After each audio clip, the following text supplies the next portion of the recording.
ఋతు గ్రంథములోని 2వ అధ్యాయము 20వ వచన భాగములో 2వ భాగముగా రాయబడి ఉన్న మాట,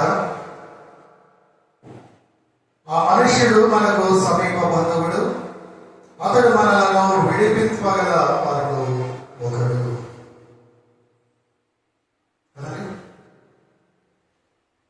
ఆ మనుష్యుడు మనకు సమీప బంధువుడు, అతను మనకు లేదా మనలను విడిపిస్తాడు.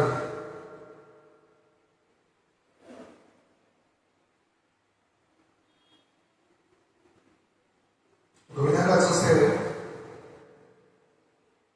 మనకు విడుదలనిచ్చే సమీప బంధువు గురించి ఈ బైబిల్ అంతటిలో కూడా మొదటిగా ఋతు గ్రంథంలోనే రాయబడింది. ఇక్కడ నా ఉద్దేశం మన ప్రభువుని గురించిన ప్రస్తావన.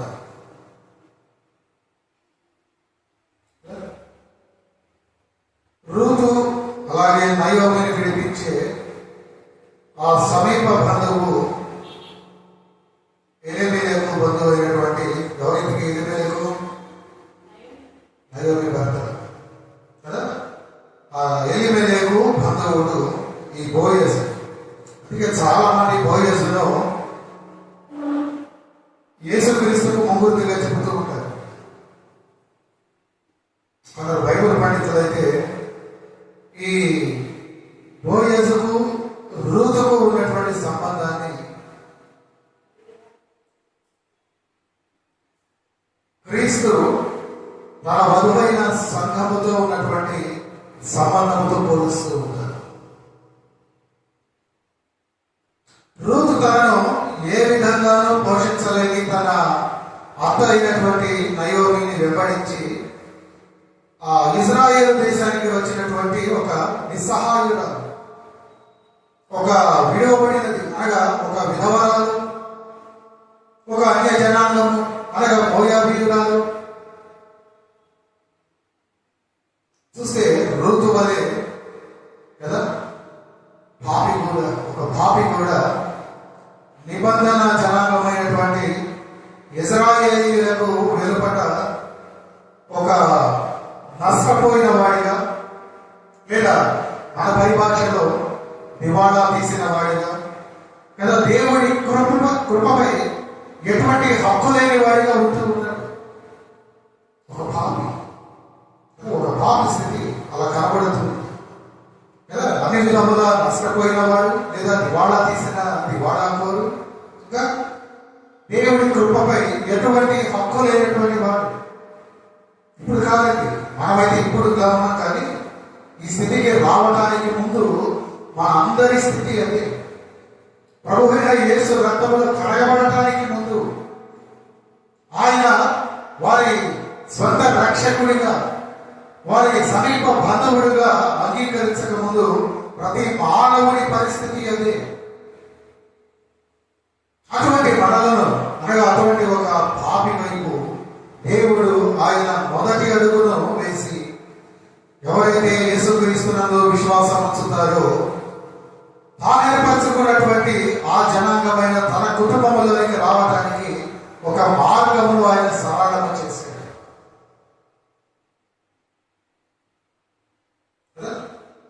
దానికి అవసరమైనది విశ్వాసం. చూస్తే రూతు కూడా ఎలా ఉండేది? మోయాబీయురాలి కనుక కొంత చరిత్రను బట్టి మనం గమనిస్తే ఆమె తన దేవతలను, తన దేవుళ్లను ఆరాధించింది కదండి.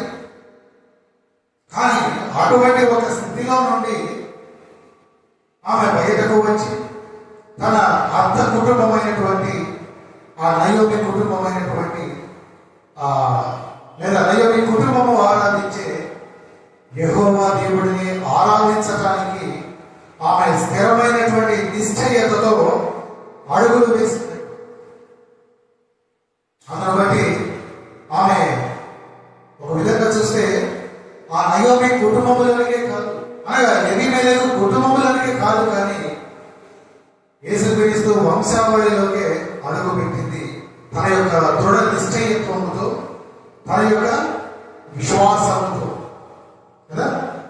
ఈనాడు ప్రభువును తమ రక్షకుడిగా అంగీకరించి ఇంకా అన్య సాంప్రదాయాల వైపు ప్రభువు వద్దు, అటువంటి ఆచారం నీకు వద్దు, అటువంటి సాంప్రదాయం నీకు వద్దు, వాటి కొరకు నీవు గతించిన కాలము చాలు అని పలుకుతున్నా ఇంకా అటువంటి ఆచారాలను పాటిస్తున్న వారికి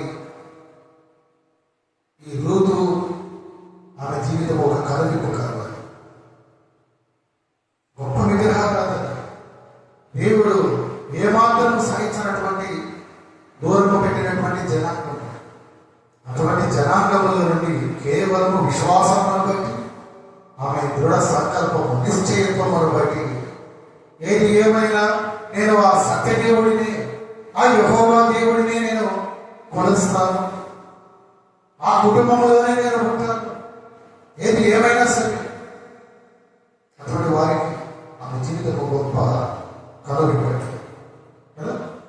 అందుకే కొరింథీ సంఘానికి భక్తుడు రాస్తూ పౌలు భక్తుడు చూడండి, మొదటి పత్రిక కొరింథీయులకు రాసిన మొదటి పత్రికలో మొదటి అధ్యాయంలో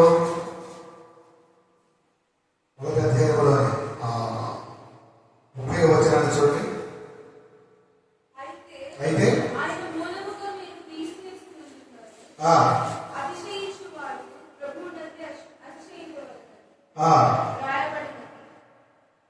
చదవండి. నెరవేరునట్లు దేవుని మూలముగా ఆయన మనకు జ్ఞానమును నీతియు పరిశుద్ధతయు విమోచనము ఆయను కదా.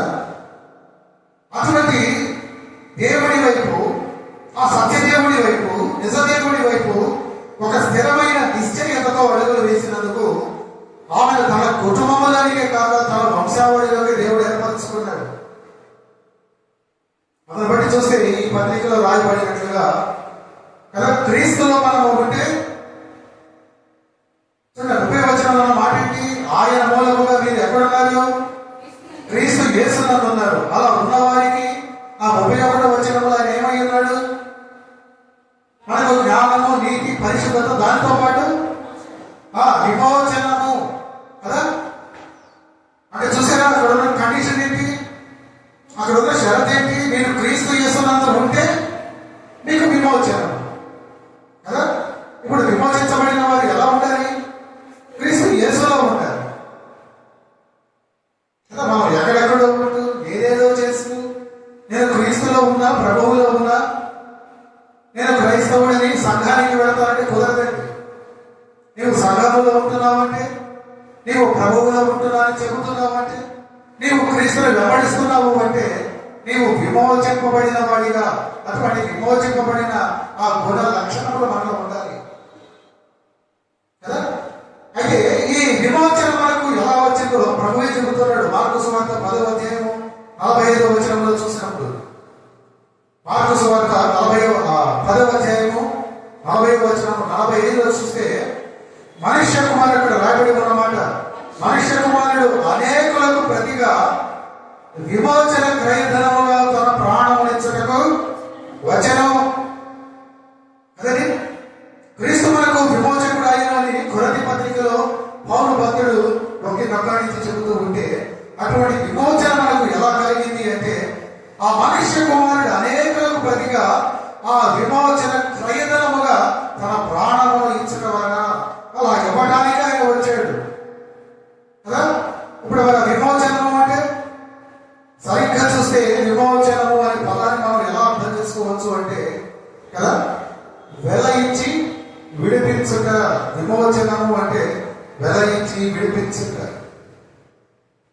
వెల ఇచ్చి విడిపించుట.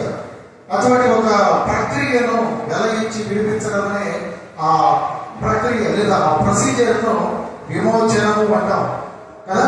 ఈ రూతు విషయములో బోయజు ఎలీమెలెకుకు చెందినటువంటి స్వాస్థ్యములో నయోమి కొరకు విడిపించి ఇంకా ఏం చేశాడు, రూతును వివాహం ఆడాడు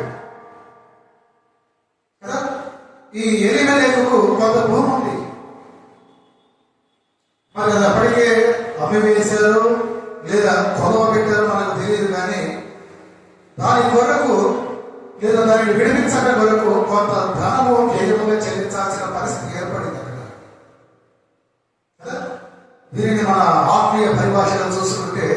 మన ఆత్మీయ విడుదల కొరకు మనము అన్వయించుకుంటే మనం అందరిలో కూడా పాపము ఇంకా అపవాది అనే బానిసత్వము క్రింద ఉన్నాం కదండి. ఒప్పుకుంటారు ఆ మాటను ఎవరు ఒప్పుకున్నా ఒప్పుకోకపోయినా ఈ సంఘాలయంలో కూర్చోబడిన మనము తప్పక ఒప్పుకోవాలండి. అది మన మూలం, అదే మన సూత్రం కదా. ఈ సంఘాలయంలో నువ్వు సమకూర్చబడ్డావు అంటే ప్రభు రక్తములో నువ్వు కడగబడి ఈ సంఘములకు మేము నడిపించబడ్డావు అంటే ఒకటే మూలం మీద మనం నిలబడ్డాము. మనం అందరిలో కూడా పాపము అపవాది అనే బానిసత్వము క్రింద మనం ఉన్నాం కదా. అటువంటి మనలను విడిపించక అసాధ్యమండి. ఒక ప్రభు యేసులకు తప్ప అటువంటి స్థితిలో, అటువంటి బానిసత్వములో, ఆ పాపము అపవాది అనే బానిసత్వము ఖాళీగా చిక్కుకున్న మనలను విడిపించక ఎవరికి కూడా అసాధ్యమే. అయితే అటువంటి అసాధ్యమైన పనిని మన ప్రభువు సాధ్యపరిచారు కదా. ఒకసారి మనం చూస్తే ఈ పక్కన స్వార్థ యోహాను స్వార్థకు రండి. యోహాను స్వార్థ 8వ అధ్యాయంలో 31వ వచనం నుండి చూస్తే కొన్ని మాటలు మనకు అది చాలా చక్కగా సరిపోయిన మాటలుగా కనబడుతూ ఉంటాయి. కాబట్టి యేసు యూదులతో నిలిచిన వారైతే నిజముగా నాకు శిష్యులై ఉండి సత్యమును గ్రహించరు. అప్పుడు సత్యము చదవండి. సత్యం ఏం చేస్తుంది? మిమ్మల్ని స్వతంత్రులుగా చేయను కదా. ఇంకా వారు మేము అబ్రహాము సంతానము, మేము ఎన్నడను ఎవరికి దాసులమై ఉండలేదు, మీరు స్వతంత్రులుగా చేయబడుదని ఎలా చెప్పుచున్నామని ఆయనతో అనేది. అందుకు యేసు పాపము చేయు ప్రతి వాడును పాపములకు దాసుడని మీతో నిశ్చయముగా చెప్పుచున్నాను కదా. ఇదే కాదు, ఎఫెసీ పత్రికలో పౌలు భక్తుడు కూడా ఇదే మాటలను తలపోస్తున్నాడు మనకు. 2వ అధ్యాయము ప్రారంభం నుండి చూస్తే మీరు అపరాధముల చేతను పాపముల చేతను మీరు చచ్చిన వారే ఉండగా ఆయన మిమ్మల్ని క్రీస్తుతో కూడా బ్రతికించెను. మీరు వాటిని చేయొచ్చు వాయుమండల సంబంధమైన అధిపతిని అనగా అవిధేయులైన వారిని ఇప్పుడు ప్రేరేపించు శక్తికి అధిపతిని అనుసరించి ఈ ప్రపంచ ధర్మముల చొప్పున మునుపు నడుచుకుంటుంది కదా. వారితో కలిసి మనం అందరమును శరీరము యొక్కయు మనసు యొక్కయు కోరికలను నెరవేర్చుకోవచ్చు. మన శరీరాశలను అనుసరించి మునుపు ప్రవర్తించచ్చు కలవారి వలె స్వభావ సిద్ధముగా దైవోగ్రతకు పాత్రులమై ఉంటుంది కదా. చూడండి, పాపుల కొరకు యేసుక్రీస్తు తన ప్రాణమును క్రయధనముగా ఇచ్చాడు. అలా ఇవ్వడానికే వచ్చానని చెబుతున్నాడు.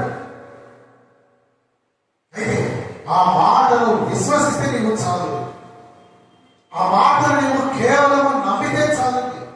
ఆ మాట మీద విశ్వాసం చెందితే చాలు, నీవు విడిపించబడతావు. యోహాను సువార్త 8వ అధ్యాయంలో రాయబడిన మాట ఆ సత్యమే, నీవు నమ్మే ఆ సూత్రమే, ఆ సత్యవాక్యమేనండి. కేవలం ఆ మాట చాలు మిమ్మల్ని స్వతంత్రులుగా చేస్తుంది.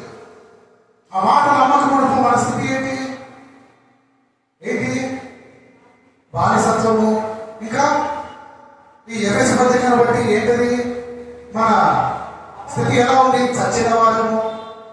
అటువంటి స్థితిలో నుండి మన ప్రభువు తన ప్రాణమును వెచ్చించి క్రయముగా చెల్లించి ఆ బానిసత్వము నుండి, ఆ చచ్చిన స్థితి నుండి ఏం చేశాడు?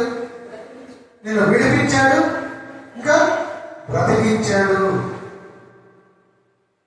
అర్థమవుతుంది కదా. ఇప్పుడు ఈ విమోచకుడుగా ఉండాలి అంటే మన ప్రభువుకు కలిగిన యోగ్యత ఏంటి అంటే అది దేవుడే అని ధర్మశాస్త్రంలో పొందుపరిచాడు. లేవికాండం 25వ అధ్యాయం 25వ వచనంలో ఇక్కడ రాయబడి ఉన్న మాటలు మనం జ్ఞాపకం చేసుకుంటే ఆ విమోచకుడికి ఉండవలసిన యోగ్యతను అక్కడ మనకు కనపరుస్తూ ఉంటాడు. లేవికాండం 25వ వచనంలో చూస్తే ఎవరైనా పేదవాడైన ఒక వ్యక్తి తన స్వాస్థ్యము నమ్మివేస్తే అతని సమీప బంధువు దానిని విడిపించాలి అని దేవుడిచ్చిన ఆదేశాన్ని మనం అక్కడ చూడవచ్చు. ఆ తర్వాత సమీప బంధువుడు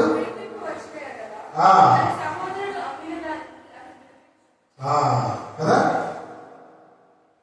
ఇప్పుడు విమోచించాలి అంటే ఆ మొదటి యోగ్యత ఏంటండి? అతడు సమీప బంధువుడు కదా, మనకు బాగా తెలిసిన వాడు, ఇంకా మనకు బాగా దగ్గర వాడే ఉండాలి కదా. అక్కడ ఇవ్వబడిన కండిషన్ కదా, ఇశ్రాయేలీయులకు దేవుడిచ్చిన స్వాస్యము ఏ గోత్రానికి చెందినది ఆ గోత్రానికి చెందిన వారి దగ్గరే ఉండాలని దేవుడు ఆ విధంగా అక్కడ ఆ నిబంధన చేశాడు. వేరే వాళ్ళకి ఇవ్వడానికి లేదు. దేవుడు నీకు ఇచ్చినది నీ దగ్గరే ఉండాలి, నాకు ఇవ్వబడినది నా దగ్గరనే ఉండాలి. ఒకవేళ నీకు ఇవ్వబడినది అన్యాక్రాంతం అయితే అది తిరిగి నీ సంబంధికులు విడిపించాలి. కారణం, నీ సంబంధికులు విడిపిస్తే తిరిగి నీ దగ్గర నుంచి చేరినట్లే కదా. ఆ సూత్రమును, ఆ కండిషన్ ఫాలో అవుతూ మన ప్రభువు యేసు లోకానికి రావడం జరిగింది. అందుకే ఈ హెబ్రీ పత్రికలో 2వ అధ్యాయంలో ఆ భర్త పౌలు ప్రభువును మన సహోదరుడు అని పిలుస్తూ ఉంటాడు. హెబ్రీయులకు రాసిన పత్రిక 2వ అధ్యాయంలో 11వ వచనంలో చూస్తే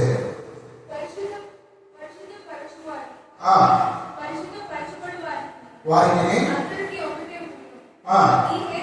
ఈ హేతువు చేతను వారిని సహోదరులని పిలుచుటకు ఆయన సిగ్గుపడక ఏ పిలుస్తున్నాడండి ప్రభు మనల్ని? యు ఆర్ మై బ్రదర్ లేదా యు ఆర్ మై బ్రదర్స్. మీరు స్త్రీలు కనుక సిస్టర్స్ కదా. తర్వాత ఇంకా కంటిన్యూ చేయండి. నా సహోదరులకు ప్రచురపరుతును, సమాధ్యమ మధ్య నీ కీర్తిని గానము చేతును అనేను, మరియు నేను ఆయనను నమ్మకని ఉండును అనియు, ఇదిగో నేను దేవుడు నాకిచ్చిన పిల్లలను అనియు చెప్పుచున్నాడు. సహోదరుడు అంటున్నాడు, తండ్రి అయిన దేవుడు ఏమంటున్నాడు? నా పిల్లలు అంటున్నాడు. దేవుడు నా పిల్లలు అంటున్నాడు కనుక ఆయన ప్రథమ ఫలమైనటువంటి యేసుక్రీస్తును మనకంటే ముందు నుండి ఆయనతో ఉన్నటువంటి ఆ ప్రథమ ఫలమును మనకు పంపడం ద్వారా ఆయనను ఏం చేశాడు? మనకు మన సహోదరుడుగా కదా, మన అన్నగా ఆయన మనల్ని విడిపించడానికి దేవుడు లోకానికి పంపాడు. చూసారండి ఎంత అద్భుతంగా దేవుడు ఆయన ఇచ్చిన నిబంధనలు, ఆయన సిద్ధపరిచిన ధర్మశాస్త్రమును దేవుడే ఎలా నెరవేర్పులను తెలుస్తున్నాడు. అదే కాండము 25వ అధ్యాయం 25లో ఏ ధర్మం అయితే లేదా ఏ వాక్యం అయితే అక్కడ ఇవ్వబడిందో ఆదేశముగా దేవుడు దానిని కొనసాగిస్తూ వచ్చాడు. పరిశుద్ధపరచువాడైన మన యేసు ప్రభువుకు పరిశుద్ధపరచబడిన వారికి అందరికీ ఒకటే మూలము కదా. కాబట్టి ఆయన మనల్ని ఎవరు పిలుస్తున్నాడు? సహోదరుడు, ఆయన తోడ పుట్టిన వారమని మన ప్రియ ప్రభువు పలుకుతూ ఉంటున్నాడు. గమనించాల్సిన విషయం ఏంటంటే మన పిలవడానికి ఆయన ఏమవడం లేదు, సిగ్గుపడట్లేదు. ఎంత ఔన్నత్యం! ఆ దేవాది దేవుడు నేను అన్నట్లు ఆ సర్వలోక పరిపాలకుడు అలుపుడైన మానవుడిని ఎవరు పిలుస్తున్నాడు? సహోదరుడు, సహోదరి అని పిలుస్తూ అలా పిలవడానికి ఏ మాత్రమో సిగ్గుపడట్లేదు. లోకంలో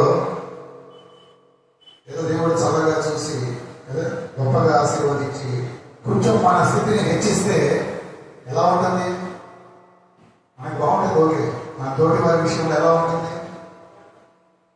ఎక్కడిదాకా కలిసి తిన్నది తిరిగినది వారితోనే. కానీ నాడు మన స్థితి హెచ్చించినప్పుడు వారిని ఒకప్పుడు మనం వారితో కలిసి తిరిగాము, వారు మా బంధువులండి లేదా వారు మా స్నేహితులండి చెప్పుకునే దానికి కొంచెం సిగ్గుపడతాం. మానవ స్వభావం.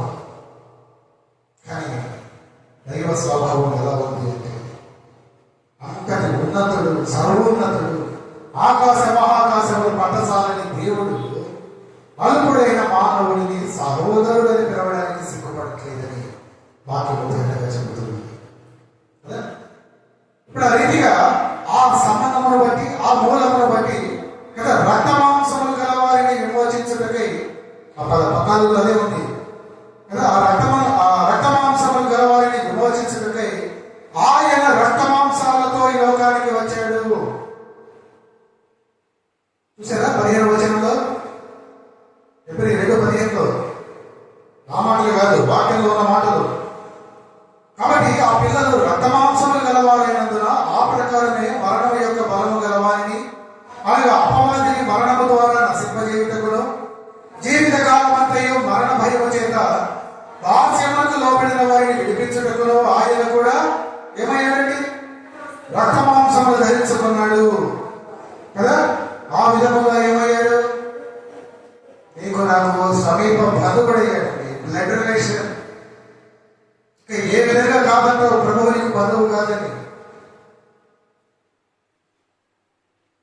నీవు రక్తముతో మాంసముతో శరీరమును ధరించుకుంటే ఆయన రక్త మాంసములతో శరీరమును ధరించుకున్నాడు కదా. ఆ ప్రథమ మానవుడు, ఆ ఆది మానవుడు, ఆ మొదటి ఆదాము ఎవరి వలనైతే రూపించబడ్డాడు, ఆ దేవునికి ప్రథమ ఫలమై ఉన్నాడు. ఎలా చెబుతామండి? మన ప్రభువుకు మనకు సంబంధం లేదు. మీరు ఏ రీతిగా చూసినా ఆ ప్రభువు మనకు ముమ్మాటికి సమీప బంధువుడే కదా.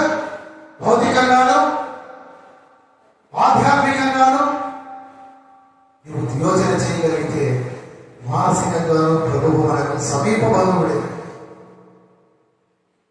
కదా. ఎంత ధన్యులమో మనం కదా. ఆ విమోచించేవాడు మొదట ఏమై ఉండాలి?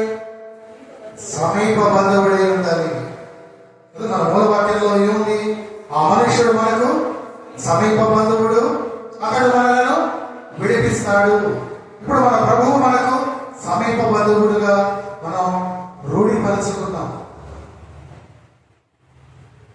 రెండవది, అక్కడ ఇవ్వబడిన ఇంకొక కండిషన్ ఏంటంటే ఆ విమోచకుడికి ఉండవలసిన మొదటి యోగ్యత సమీప బంధుత్వముగా లేదా సమీప బంధువుడిగా ఉండాలి అన్నదైతే, రెండవదిగా ఆ విమోచకుడు విమోచన క్రయధనము చెల్లించగలవాడై ఉండాలి కదా. మరి ఇవ్వగలిగే కెపాసిటీ ఉంటేనే కదా విడిపించగలిగేది. ఇప్పుడు ఆ బోలేసును చూసినప్పుడు అతడు ఆస్తిపరుడు కాబట్టి ఆ నయోమి రూతులను అతను విమోచించడానికి కదా, వారికి కలిగిన స్వాస్యమైన భూమిని అతను విమోచించడానికి అవసరమైన ధనము కలిగి ఉన్నాడు. ఇప్పుడు పాపుల విమోచన గురించి ఆలోచన చేస్తే సర్వాధికారి అయిన యేసుక్రీస్తు తప్ప మరి ఎవరు కూడా అతన్ని వెల చెల్లించలేరు. నిజం చెప్పాలంటే ఇందాక ఉదయకాలం ఉత్తర ప్రచిత్రాలుగా ఏ వాక్యం చదివాం లేదా ఏ కీర్తన చదివాం చెప్పండి? ఏ వాక్యం? కీర్తన 49 తీయండి, అది అక్కడే ఉంది జవాబు. 49లో ఆ 7వ వచనం నుండి మీరు చూస్తే ఇక్కడ రాయబడి ఉన్న మాటలు, ఎవడును ఏ విధము చేతనైనా తన సహోదరుని విమోచింపలేడు. ఇంకా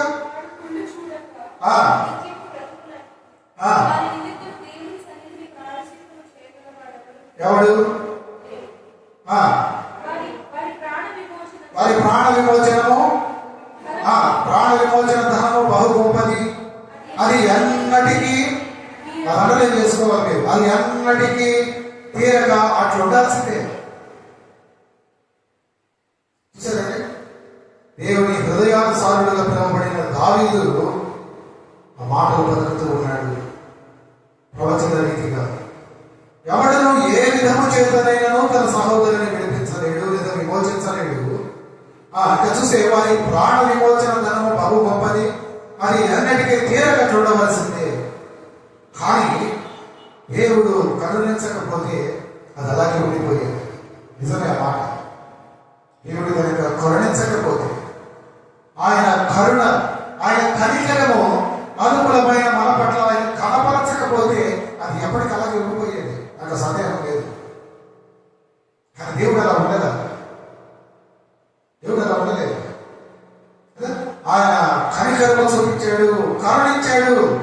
అందుకే ఆ పేతురు భక్తుడు కూడా అంటాడు రాసిన మొదటి పత్రికలో, ఆ మొదటి అధ్యాయములోనే, ఆ ప్రారంభ అధ్యాయములోనే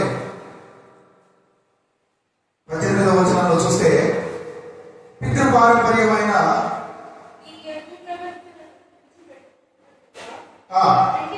అక్కడ నుండి చదవండి. వెండి బంగారముల వంటి క్షయ వస్తువుల చేత మీరు విమోచింపబడలేదు, అమూల్యమైన రక్తము చేత, అనగా నిర్దోషమును నిష్కల్మషమునకు గొర్రె పిల్ల వంటి క్రీస్తు రక్తము చేత విమోచించబడింది. ఆ విషయం మీకు తెలీదా? ఆ భక్తుడు ప్రశ్నిస్తున్నాడు అక్కడ కదా. తెలుసండి, కీర్తన గారు ప్రశ్నించాడు ఏమని? మన సహోదరులను లేదా మానవుడిని ఎవరు కూడా విడిపించలేరు. మరి విడిపించాలంటే ఆ విమోచన ధర్మం చాలా గొప్పది. కాబట్టి దేవుడు ఆయన అనాది కాల సంకల్పం చొప్పుననే ఆయన ప్రథమ ఫలమైనటువంటి యేసుక్రీస్తుని పంపి ఆ క్రీస్తుని బట్టి కదా, ఆ అమూల్యమైన ఆయన కార్చిన ఆ రక్తమును బట్టి, ఆ నిర్దోషము నిష్కల్మషమైనటువంటి ఆ గొర్రె పిల్ల బట్టి, క్రీస్తు రక్తమును బట్టి మనను ఆయన విమోచించాడు. ఇప్పుడు ఎవరికి వచ్చిందంటే అంత యోగ్యత యేసుక్రీస్తుకే కదా. మొదటి కండిషన్లో ఆయన సమీప బంధువుడి ఉండాలి. మన ప్రభువు మనకు సమీప బంధువుడిగా మనం రుణిపరుచుకున్నాం. రెండవది, క్రయధనమును చెల్లించగలిగే సామర్థ్యం ఉండాలి. ఆ ఫుల్ రైట్స్ ఉండాలండి, పేటెంట్ రైట్స్ ఉండాలి. మన ప్రభువుకు ఉంది ఆ పేటెంట్ రైట్స్ కదా. ఒక మాట లేదా ఒక మంత్రంగా తలపోసుకుంటాం. సర్వపాప పరిహారాలు రక్త ప్రోక్షం ఆవశ్యకం, తద్రక్తం పరమాత్మైన పుణ్యదానం బలిదానం. మానవుడి ప్రతి పాపము నుండి విమోచించడానికి ఒక పవిత్రమైన నిష్కల్మషమైనటువంటి రక్తం అవసరమై ఉంటే, అటువంటి రక్తము ఆ దేవునికి లేదా ఆయన కుమారుడిగా వచ్చిన వాడికి తప్ప మరి ఎవరికీ లేదు. అటువంటి రక్తము చెందాలి. ఆ రక్తమునకే మానవుడి పాపము నుండి విడిపించగలిగే సామర్థ్యం ఉందని ఆ లేఖనాలు మీరు ఎక్కడ చూసినది కనబడుతుందండి. మూలం కొందరు బాబు గారిని గమనించాల్సిన రీతిగా గమనించలేకపోతూ ప్రభువు ఇంకా ఆ యేసుక్రీస్తు ఉన్నాడుగా, మన దేశ దేవుడు కాదు. ఆయన మన ప్రాంతంలో పుట్టలేదు, మన కులం కాదు, మన జాతి కాదు, మన దేశం కాదు. మనకెందుకు చాలా తెలుస్తుంది కదా. వాళ్ళని ఆలోచిస్తూ ఉంటే ఎలా చెబుతాం? అన్ని విధాలా చూసిన ఆయన సమీప బంధువు.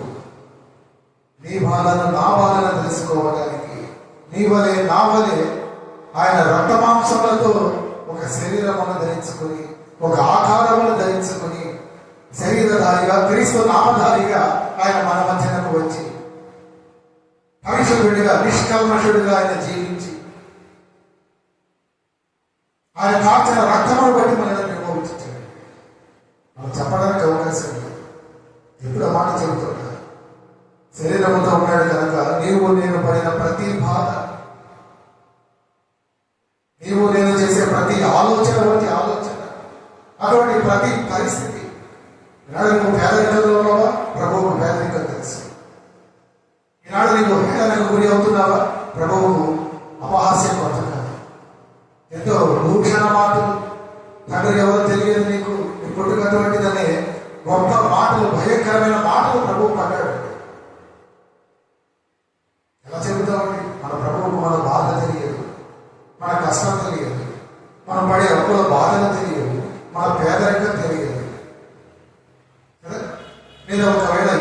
క్రమంలో ఆ యుక్త వయసులో ఉండే ఆ ఇన్ఫాక్చుయేషన్స్, ఆలోచనలు కదా, మనల్ని సతమతము చేసే ఆలోచనలు ప్రభువుకు తెలియవనుకునే దానికి లేదండి.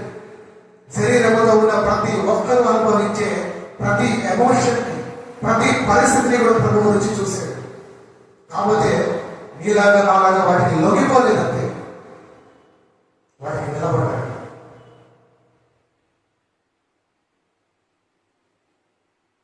తన రక్తము చేత వెలగా ఇచ్చి నిత్య విమోచన మన కొరకు ఇచ్చాడు.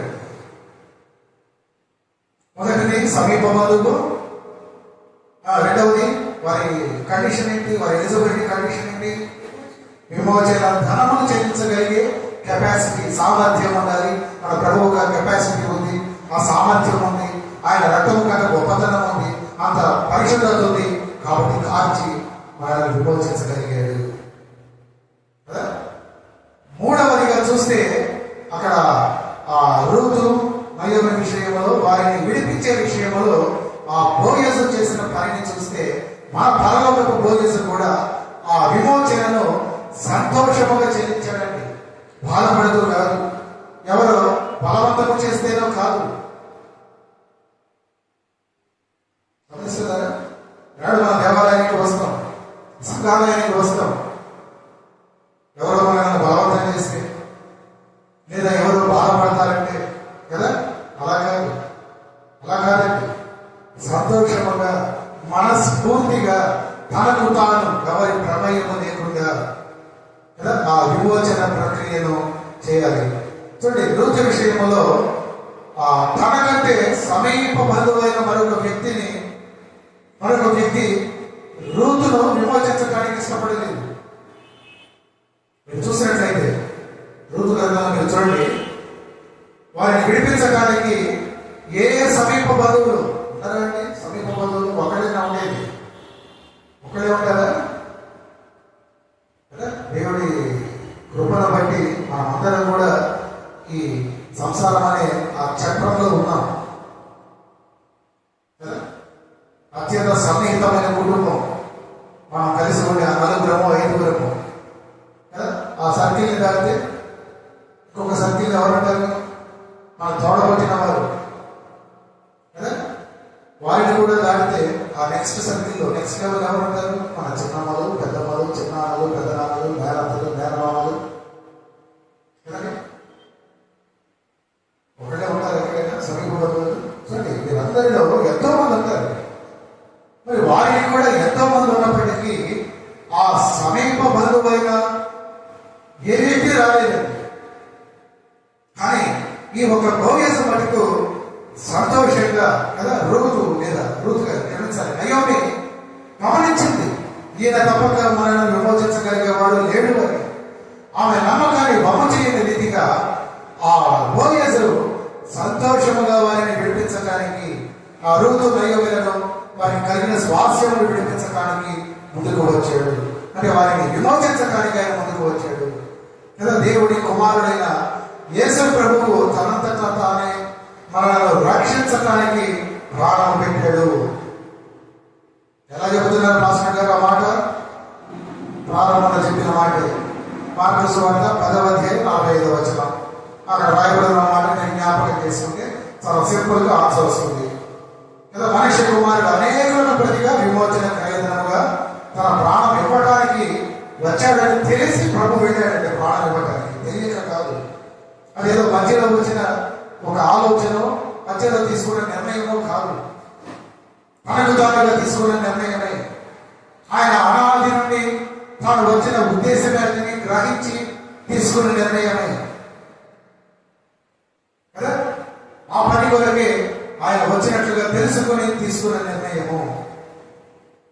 ఆ రీతిగా ఆ విమోచించేవాడు మొదటగా సమీప బంధువుడై ఉండాలి విడిపించడానికి, లేదా విమోచించడానికి తగిన సామర్థ్యము కలిగిన వాడై ఉండాలి. మూడవది తనకు తాను సంతోషముగా ఆ విమోచనము చెల్లించాలి, లేదా ప్రక్రియలో జరిగించాలి, ఆ పని జరిగించాలి. మరి ఇన్ని రకాలుగా చెబుతున్నారు, ఇన్ని కండిషన్స్ మధ్యన చెప్తున్నారు కదా. ఈ విమోచన ప్రక్రియ మరి మానవాళికి ఎందుకు అవసరం అనే విషయాన్ని తెలుసుకుంటే తెలుసు మనకు. దేవుడు మానవుడిని సృష్టించినప్పుడు తన స్వరూపములో ఏ పాపము లేని వాడిగా, ఏ కల్మషము లేని వాడిగా సృష్టించాడు కదండి. అతనికే కాదు, అతని కొరకు ఏదైనా వనమును నిర్మించాడు. దానిని సాగు చేయడానికి ఈ మొదటి మానవుడిని ఆదాముని అందులో దేవుడు నియమించి, అక్కడ ఉన్న ఫలములన్నీ నువ్వు తినవచ్చు, కానీ మంచి చెడుగా తెలియనిచ్చే ఫలము మటుకు నువ్వు తినవద్దు అన్నప్పుడు ఏం చేశాడు? అతనికి సాటి అయిన సహకారి అయిన అవ్వ మాటను అతను ఏం చేశాడు? అవశోధించింది. ఆమెను శోధించింది, సాధారణ ఆమెను శోధించాడు. నువ్వు తినాల్సిందే కదా. భార్యలు కొందరు భర్తలని పదే పదే శోధిస్తూ ఉంటారు. వారికి తెలియదు కదా ఈ నెల కుటుంబంలో ఏ ఖర్చు ఉందో, లేదా ముందున్న పరిస్థితుల్లో ఆ కుటుంబానికి ఏది కావాలో ఈ భర్త ఒక ప్రణాళిక కలిగి ఉంటాడు. అమ్మాయి భార్య తెలియక పదే శోధించి ఏం చేస్తుంది? భర్త ప్రణాళిక అక్కడ జరగకుండా తన ప్రణాళికని జరిగించి పరిస్థితి అంతా కూడా జనాభిధానం చేస్తుంది. ఆదాము ఒక క్లారిటీగా ఉన్నాడు. అక్కడ దేవుడు చెప్పాడుగా మనం తినకూడదు. ఒక మంచి నిబద్ధతలో ఉన్నాడు, ఒక మంచి నిష్టలో ఉన్నాడు. దేవుడి మాట తప్పక నేను ఏం చేయకూడదు, చేయను అని. కానీ ఈ అవరూపంలో లేదా సాతానుడు అవరూపంలో శోధించినప్పుడు ఏం చేశాడు? భార్య రూపంలో ఏం చేశాడు? దేవుని మాటకు అవిధేయతను చూపి దేవునితో సహవాసమును కోల్పోయారండి కదా. అవ్వ ఆదాముని శోధించి అతను కూడా పాపము చేసేట్లు చేసింది. ఇరువురు కూడా దేవునికి దూరం అయిపోయి ఆత్మీయంగా చనిపోయారు. అందుని బట్టి ఒకనాడు భౌతికంగా చనిపోయే పరిస్థితి కూడా వారి జీవితంలో కలిగింది వారికి కదా. అది మానవాళికి ఎదురైన పెద్ద సమస్య. ఇప్పుడు చూస్తే ఆ పరిస్థితులలో ఈ పవిత్రుడైనటువంటి లేదా పరిశుద్ధుడైనటువంటి దేవుడిని ఈ పాపి అయిన మానవుడు సమీపించలేడు. అంతే కదండి, సమీపించగలరా? పరిశుద్ధుడైన దేవుడి దగ్గరికి పాపిగా ఉండే మానవుడు సమీపించగలరా? చెప్పండి గట్టిగా. తెలిస్తే తెలుసు, లేదు లేదు. సమీపించలేడు కదా, మనందరికీ తెలుసు ఆ మాట. కాబట్టి దేవుడు ఆయన నివాసం అంటూ లేదా ఆయన అనునిత్యము వస్తున్న ఆ ఏదైనా వనముని ఏం చేశాడు? మీరు పాపంలో ఉన్నారు అంటే నేను చెప్పిన మాట వద్దన్నారు కనుక, చేశారు కనుక, నా ప్రలోభము కంటే వేరే వాళ్ళ ప్రలోభానికి మీరు తలొక్కారు కనుక ఏం చేశాడు? వెళ్ళిపోండి, నా ఇంట్లో నుంచి వేరే వాళ్ళ నుంచి మీరు వెళ్ళిపోండి, పంపివేశాడు. అయితే పంపడానికి ముందే చూస్తే దేవుడు అంతకు ముందే తన అపారమైన ప్రేమతో వారిపైన కనికరం చూపి వారిని విమోచించడానికి తన కుమారుని పంపుతాన్ని వాగ్దానం చేసి పంపించాడండి. ఆయన 3:15 వచనంలో మాడింది.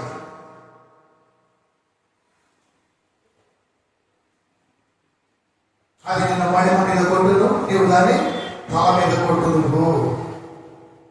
మాట ఎక్కడో విన్నట్టుగా కన్నట్టుగా ఉంది కదా. మరియు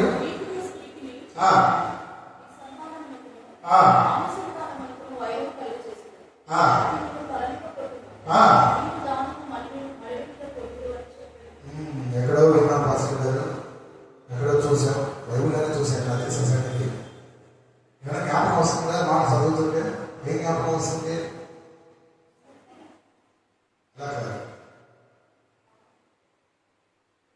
మీరు చెప్పారు కనుక మీకే తెలియాలి, మీకే గుర్తుండాలి, నాకే ఉంటుంది. లెంత్లో మొట్టమొదటి ప్రభుదినం అన్నాడు మనం ధ్యానం చేసిన అంశం అది. సృష్టిలోనే దేవుడి అనాది కాల సంకల్ప ప్రణాళిక మనకు కనబడుతుంది. ఒక విధంగా నేను అప్పుడు చెప్పాను, బైబిల్లో మొదటి సంఘాన్ని మనం అక్కడే చూసాం, మొదటి సువార్తను మనం అక్కడే చూసాం. ఆ మొదటి సువార్తను చెప్పినది దేవుడు.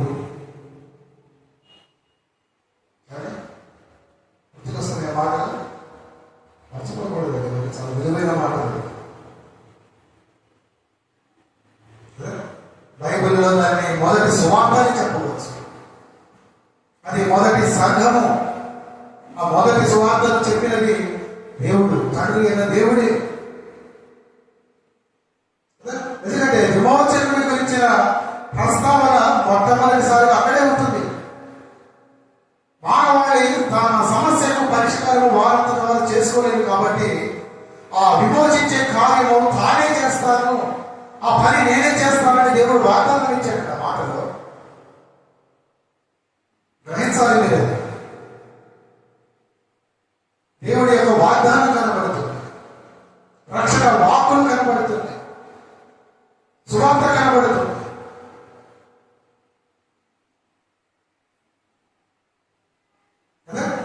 పాపి అయిన మానవుడు మొదట తన పాపమును తొలగించుకోవాలి. దానికి ఒకటే మార్గం, తన పాపాలను ఒప్పుకొని పశ్చాత్తాప హృదయంతో ఆయన సన్నిధికి వెళితే తన రక్తముతో మన పాపాలని కడిగి వేసి మనల్ని పవిత్రపరుస్తాడు.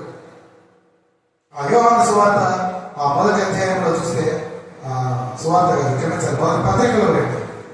యోహాను మొదటి పత్రిక మొదటి అధ్యాయంలో 7వ వచనంలో చెప్పబడిన ప్రకారము యేసు రక్తము ప్రతి పాపము నుండి మనలను పవిత్రులుగా చేయును.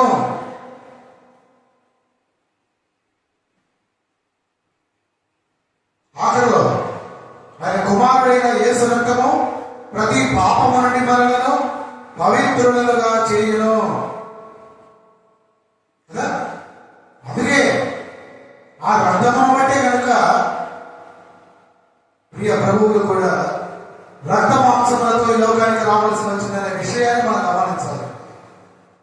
నీకు బంధువుడిగా కావాలని నువ్వు ఏమాత్రము తోసివేయలేని రీతిగా మీతో ఒక సంబంధములు కనపరుస్తూనే ఇంకొక విధిగా దేవుడి యొక్క ప్రణాళికను నెరవేర్చినట్లుగా ఆ రక్తమును బట్టే జరగాలి. కనుక ఆ రక్తమును కలిగే ఆయన లోకానికి రావడం జరిగింది, నిన్ను నన్ను విమోచించగలిగి. వాగ్దానం చేసేవాడు నమ్మదగిన వాడు కనుక కాలం సంపూర్ణమైనప్పుడు దేవుడు తన కుమారుని పంపాడు. గతి 4:4లో మాట్లాడుతుంది, దేవుడు లోకమును ఎంతో ప్రేమించి తన ఏకైక కుమారుని మన రక్షణార్థము ఈ లోకానికి వధింపబడటానికి పంపినట్లు మనం తెలుసుకుంటూ ఉన్నాం. మరి ఇంత గొప్ప త్యాగము, ఇంత గొప్ప ప్రణాళిక, ఇంత సుదీర్ఘ కాలం పాటు జరిగినటువంటి ఆ పని అంతా కూడా వ్యర్థము కాకుండా ఏం చేయాలి? మనం ఆయన రాజ్యములోనికి రావాలి.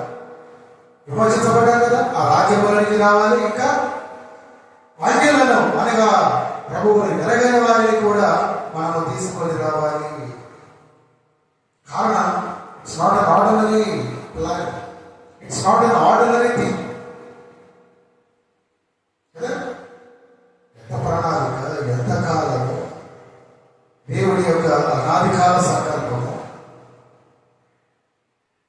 అది నెరవేర్చడానికి దేవుడు ఎన్ని కుటుంబాలను కదా, ఎన్ని తరాల పాటు నడిపించాడు, ఎన్ని రకాలుగా వారిని దేవుడు పోషించాడు, ఎన్ని రకాలుగా వారి పట్ల ఆయన వాత్సల్యమని కనపరుస్తూ కదా, వారు తప్పిపోయిన వేళ వారిని సరిచేస్తూ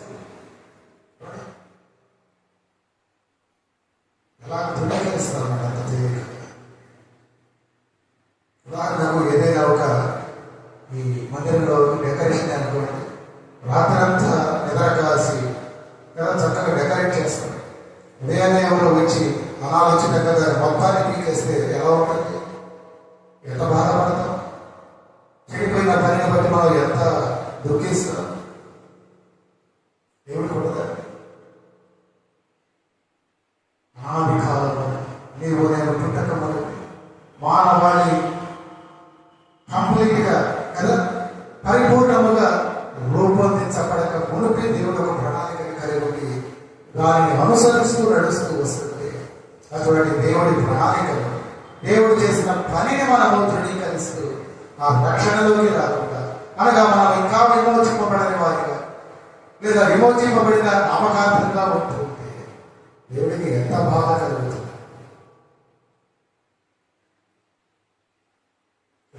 ఆ విమోచన కార్యములో క్రీస్తు మన పాపాలను క్షమించి విమోచించాడు. అందుకే రోమా పత్రికలో 3వ అధ్యాయంలో 24వ వచనంలో చెప్పబడిన మాట, నమ్మవారు ఆయన కృప చేతనే క్రీస్తు యేసునందలి విమోచనము ద్వారానే ఉచితముగా నీతిమంతులని తీర్చబడుతున్నారు. వాక్యము చాలా రూఢిగా చెబుతున్నదన్నమాట.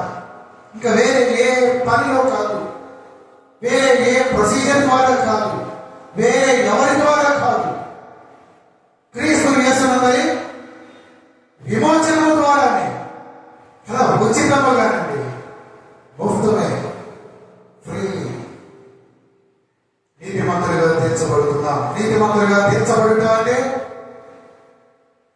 ఏంటండి? చాలా సింపుల్ అండి. చాలా నీతిమంతులుగా తీర్చబడటం అంటే మరొక విధంగా వారిని ఏమని చెప్పచ్చు అంటే, నువ్వు ఇక తప్పు చేయలేదు అయిపోయిందండి, అంత డిస్కషన్ అక్కర్లేదు. నువ్వు నీతిమంతుడని అంటే కోర్టులో జడ్జి గారు అపరాధిలో లేదా ఆ దోషిగా పరిగణిస్తున్న వారిలో ఎటువంటి తప్పు లేదు అని తేలిస్తే ఏం చేస్తారు? అతనిపై ఉన్న ఆ అభియోగాలన్నీ కొట్టివేస్తారు. ఏమంటారు? ఇంకా ఏమంటారు? సినిమా చూస్తారు, చెప్పండి. నేను నిరపరాధిగా లేదా నిర్దోషిగా ఏం చేస్తాడు? విడుదల ప్రకటిస్తున్నా కదా. కాబట్టి ఇంకా ఆ మాట జడ్జి గారు అన్నాక ఎవరికైనా రైట్స్ ఉన్నాయా? వీడు కలుపుకుంటే లేదు వాడు క్రిమినలే అనేదానికి ఎవరికైనా హక్కు ఉందా? అంటే ఏమవుతుంది? వీడి క్రిమినల్ అవుతారు ముందు, అవునా కదా? జడ్జి గారు తీర్మానం చేసేసి ఆర్డర్స్ పాస్ చేశాక కూడా వాడు దోషి అన్నాక కూడా నువ్వు వాడు క్షమించాలి, వాడు నిర్దోషి అన్నాక కూడా నువ్వు దోషం అంటే నువ్వు అవుతావు పెద్ద దోషి ముందు, అది మర్చిపోతావు కదా. అంటే దాని అర్థం, దేవుడు మన పాపాలను క్షమించినప్పుడు మన తప్పులన్నీ కూడా తుడిచివేయబడతాయి. క్రీస్తు యేసునందలి ఆ విమోచనం అలాంటిదండి. దేవుడి ఉగ్రత, దేవుడి తీర్పులో మనం నిలబడటానికి ఒక అవకాశం ఇస్తుంది. ఆ ఉగ్రత నేను బాధించలేదు, ఆ తీర్పు నేను బాధించలేదు, అందులో ఉన్న ప్రత్యేకత తీర్పులో నిలబడతావు, కానీ ఆ తీర్పులో నీ మీద కనికరమే కనబడుతుంది. ఆయన దృష్టిలో మనం ఎప్పుడు పాపము చేయలేదు అన్నట్లు అవుతుంది. విమోచనము అంటే పాపలను ఆ పాపపు బానిసత్వం నుండి విడుదల చేయటమే. మన ప్రారంభంలో తలపోసుకున్నట్లు ఒక వ్యక్తి అప్పుల పాలయ్యి కదా, ఆ అప్పులు తీర్చలేక బానిసగా అమ్మబడుతున్నప్పుడు అతడి సమీప బంధువులు వచ్చి వెల చెల్లించి అతని విడిపించి ఆ బానిసత్వం నుండి ఏం చేసినట్లు? అతడిని విముక్తుడిని విడుదల చేసినట్లు మన ప్రియ యేసు ప్రభువుల వారు మన విషయంలో చేసింది. అది ప్రతి రోజు లేదా ప్రతి వారం, ప్రతి మాసం మనం తలపోసుకుంటూ ఉంటారు. అందులో భాగంగానే ఈ యూకరిస్ట్ లేదా ప్రభుబల భోజనం, గ్రీకులు యూకరిస్ట్ అంటారు. ప్రభురాత్రి భోజనము, ప్రభుబల సహవాసము, ఆ విమోచనము, ఆ రక్తము వలన నీకు కలిగిన విమోచనము తలపోసుకోవడానికి ఏదో ఆచారముగానో ఆనవాయితీగానో అందుకు కాదు. నాడు చాలా మంది మాట అనడానికి బాధపడ్డారు, ఆచారముగా వస్తున్నారు దీంట్లో, కానీ ఔన్నత్యమును మర్చిపోతున్నారు. అందువల్ల ఆ త్యాగ ఫలమును మర్చిపోతున్నారు. అందుకొరకు జరిగిన దేవుడి ప్రణాళిక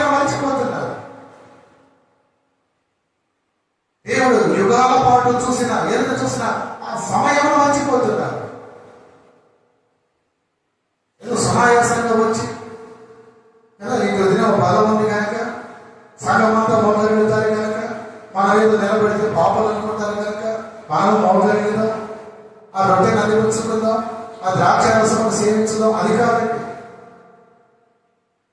ఆ బల సమయంలో నీ క్రయధనమునకు ప్రతిగా నిలబెచ్చుకుంటున్నావని గ్రాహ్యమని కలిగి ఉండాలి. అందుకొరకు ప్రభు యేసు విడవకూడని మహాభాగ్యమును విడిచిపెట్టి నీ కొరకు రక్తమాంసములను భరించుకున్నాడన్న విషయాన్ని నీవు జ్ఞాపకం ఉంచుకోవాలి.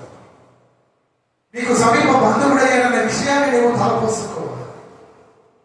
ఆ రక్తమును బట్టి ఆ రక్తములకి ఆ సామర్థ్యం అనేదన్న ఆ గ్రాహ్యము నీకు కలగాలి.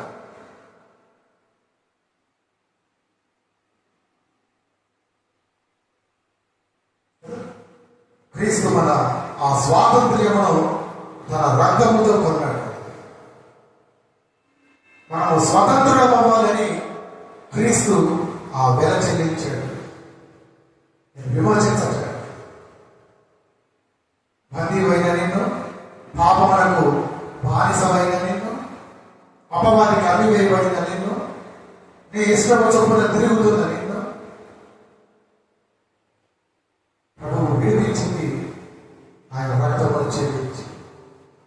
నువ్వు బ్రతకాలని, నీవు స్వతంత్రుడిగా బ్రతకాలి, ఎలా పడితే లెక్కలు. కానీ ఆ స్వతంత్రత ఈ ధర్మశాస్త్రము వల్ల కలిగినది. ఇందులో ఉన్న ఆ నియమాలను బట్టి నీకు స్వతంత్రుడిగా బ్రతకాలి తప్ప మళ్ళా నీకు నచ్చిన రీతిగా స్వతంత్రుడిగా బ్రతకడానికి కాదు. అందుకొరకు నువ్వు గతించిన కాలం చాలు, చాలండి. ఇంకా ఎంతకాలం? ఎంతకాలం మన ఇష్టమేనా? ఎంతకాలం మన తలంపులేనా?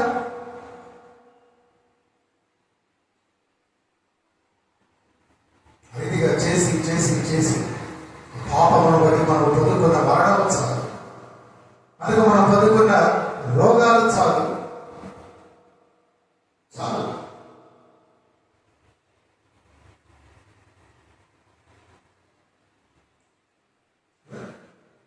సమయం ఉంచిపోతుంది, ముగించేస్తారు కనుక ఆ విమోచించే సమీప బంధువు ఆ రీతిగా ఉండాలి.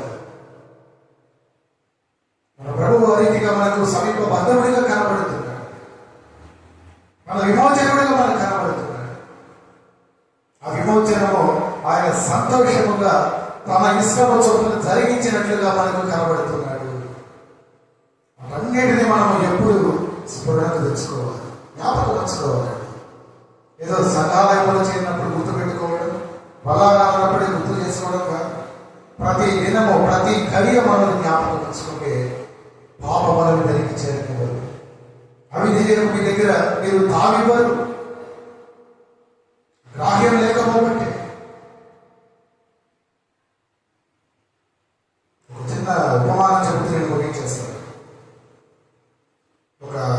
అంటే ఏదో సంబంధం లేని ఉపమానం కాదు, మనం ధ్యానించుకున్న ఈ అంశానికి సంబంధించి చూస్తే ఈ రీతిగా అర్థం చేసుకోవచ్చు. ఒక ఇద్దరు స్నేహితులు చిన్నప్పటి నుండి ప్రాణప్రదంగా ఒకరినొకరు చక్కగా అర్థం చేసుకుంటూ ఆడుకుంటూ ఎదుగుతూ వస్తూ ఉన్నారు. ఇద్దరు ఒకే చోట చదువుకుంటుండేవారు, ఒకే చోట ఆడుకుంటుండేవారు కదా. ఒకరిని గురించి ఒకరు విడిచిపెట్టలేనంతగా వారి మంచి సహవాసం ఉండేది. అటువంటి దినాలలో ఒక సమయం వచ్చింది, వారి హై స్కూల్ చదువు ముగించుకొని ఇంకా హైయర్ స్టడీస్కి వెళ్ళాలి, ఉన్నతమైన చదువులకి. వారిలో ఒకటి ఏం చేశాడంటే ఈ లా కోర్సులో చేరి అంచెలంచెలుగా చక్కగా కోర్సు కంప్లీట్ చేసి తర్వాత రాయాల్సిన ఆ ఎగ్జామ్స్ అన్ని రాసి జూనియర్ జడ్జిగా, నెక్స్ట్ సీనియర్గా, అక్కడి నుంచి మంచి హైకోర్టు జడ్జిగా, సుప్రీంకోర్టుగా కూడా అనుకోవచ్చు ఈ చాయిస్. మంచి న్యాయాధిపతిగా, ఒక జడ్జిగా, సీనియర్ మోస్ట్గా ఒక మంచి స్టేజ్కి వెళ్ళిపోయాడు. అది అతని స్నేహితుడు ఇంకొకటి ఏం చేశాడంటే అతడు కొన్ని చెడుల వాళ్ళకు బానిసయ్యి కొందరు తరగతి లోకంలో మంచిగా నడిపించేవాడు కంటే చెడు వైపు ప్రోత్సహించేవాడు కదా, చెడులో ఎదగడానికి హెల్ప్ చేసేవాడు. పాపం అటువంటి సహవాసాల చేత, ఆ చెడు వ్యసనాల చేత, చెడు త్రోవలలో అతను ఉంటూ ఇంకా ఒక విధంగా చెప్పాలంటే తర్వాత వ్యాపారస్తుడిగా మారి ఏం చేస్తాడు, ముందే చెడు వ్యసనాలు, చెడు స్నేహితులు, అటువంటి వ్యాపారంలో నీతిగా ఉంటుందా, బాగుంటుందా? ఆ వ్యాపారం కూడా ఆ రకంగానే మోసాలతో దుర్నీతితో నిండి ఉంది. సరే, మొత్తానికి మనం అనుకున్నట్లుగా పాపం పడే కాలం వచ్చింది. అతను చేసిన మోసాలు, వ్యాపారంలో అతడు ముంచిన కుటుంబాలు, సంస్థలు అన్ని కలిసి అతను పట్టుకున్న కోర్టులో నిలబెట్టాయి.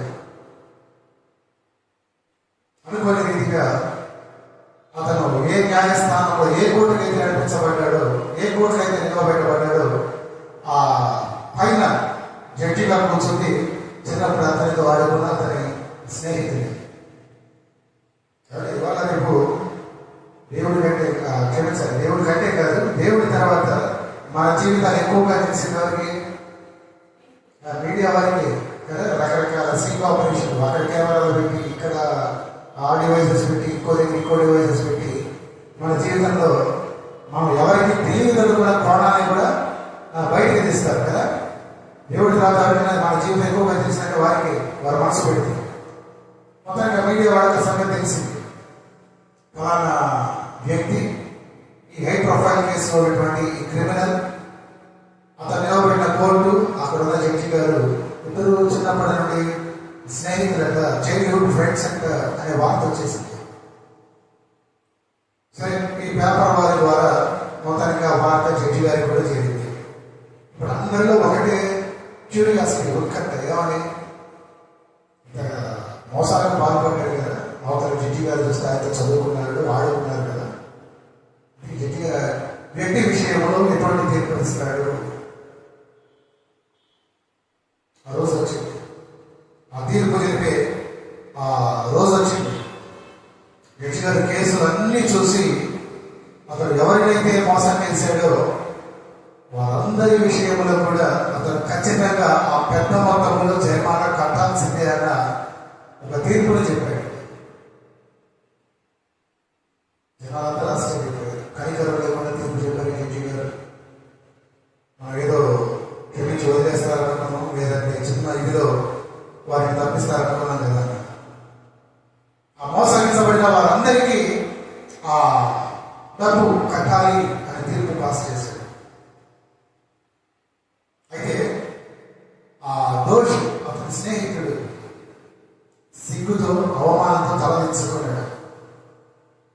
అటువంటి పరిస్థితుల్లో తీర్పు పాస్ చేశాడు కదా, మళ్ళీ ఆయన కిందకు వచ్చి అతను ఎంతైతే చెల్లించాలో ఆ మొత్తాన్ని కూడా ఆయన కష్టార్జితంలో నుంచి, ఆయన శాలరీలో నుంచి, ఆయన కూడబెట్టిన ఆయన సేవింగ్స్ అన్నిటిలో నుంచి చెక్కులు రాసించాడు. ఎందుకు నేను ఉపమానానికి ఏది చెబుతున్నానంటే, ఈ విధంగానే దేవుడు కూడా మానవాళిని వారి పాపమును బట్టి శిక్షించాడు. మానవాళిని ఆ పాపమును బట్టి శిక్షించాడు. కానీ ఆ శిక్ష తన ఏకైక కుమారుడి పైన వేసి ఏం చేశాడు? తానే ఆ తీర్పును కూడా నెరవేర్చాడు. దాన్ని అర్థం చేసుకుంటే నిజంగా మనం ఎంత ధన్యులమో అనిపిస్తుంది. దేవుడు పాపము విషయమై ఎంత కనికరము లేకుండా ఉంటాడు, ఒక పాపి విషయంలో అంత కనికరమును చూపుతాడని ఆ గ్రాహ్యము మనకు కలిగి ఉండాలి. అర్థమవుతున్నదండి? శిక్షించిన వాడు, ఆ తీర్పు చెప్పినవాడు, తీర్పు అమలు జరిపినవాడు దేవుడే. ఆ మధ్యలో ప్రాసెస్ లో కనికరమును వరకు మన మీద చూపించాడు. ఆ కనికరమును బట్టి, ఆయన ఎడల కనికరమును చూపించాడనే విశ్వాసమును బట్టి నువ్వు రక్షించగలుగుతున్నావు, నువ్వు రక్షింపబడుతున్నావు. అది మనం మర్చిపోకూడదు.